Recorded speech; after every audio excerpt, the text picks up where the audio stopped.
Just 3 days after a speeding sand-laden Sino truck crossed into the opposite lane at Lwera Swamp along the Kampala-Masaka highway, crashing head-on into a commuter taxi and killing 14 people, Uganda is once again confronting difficult questions about safety on its roads. Preliminary police findings point to reckless driving after the truck driver reportedly lost control while attempting to bypass a speed hump before fleeing the scene. Now, taxi operators believe the Lwera tragedy is part of a much bigger problem.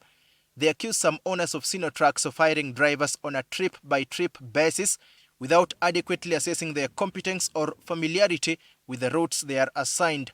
According to the operators, putting inexperienced drivers behind the wheel of heavy commercial trucks is increasingly exposing other road users to deadly consequences. We found out that most of these drivers that are driving these Sino trucks, they are not qualified drivers. They don't have, some of them don't have license. Some of them are young people. Really, they don't deserve to be in those Sino trucks. The concern goes beyond driving skill.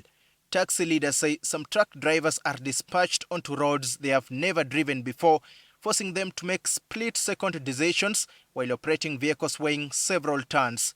Authorities have raised similar concerns within the taxi industry itself, where some drivers are blamed for operating on unfamiliar routes, another factor believed to be contributing to road crashes. We have also conducted operations among these taxis that put a lot of load on top. We have seen these vehicles, and most of these vehicles, you will notice that they move late in the night, where they believe that maybe enforcement is minimal, which is not the case, of course, but it's the time they take to move, and then they dodge these checkpoints. But taxi operators argue that mistakes involving heavy trucks often result in far more devastating outcomes.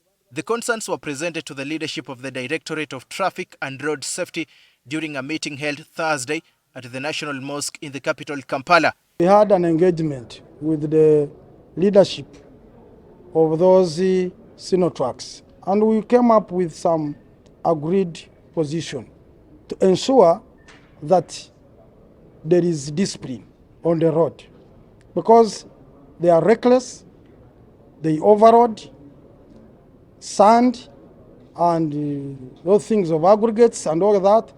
On top of that, drive recklessly. They don't respect other road users. Taxi operators are now calling for stricter regulation of the Sino truck sector, including thorough vetting of drivers, verification of experience, and tighter enforcement against operators who employ unqualified personnel. Any Sino truck that is identified without a competent driver who is supposed to drive that Sino truck, one must be arrested and prosecuted. Not even fining, but taken to court. The meeting comes as Uganda continues to grapple with a worsening road safety crisis.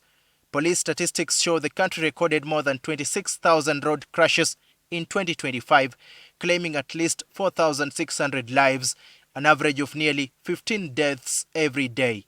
Human error, including reckless driving, speeding, and poor judgment, remains the leading cause of crashes. The August 3rd, 2026 crash at Lwera Swamp has once again brought Uganda's road safety crisis into sharp focus.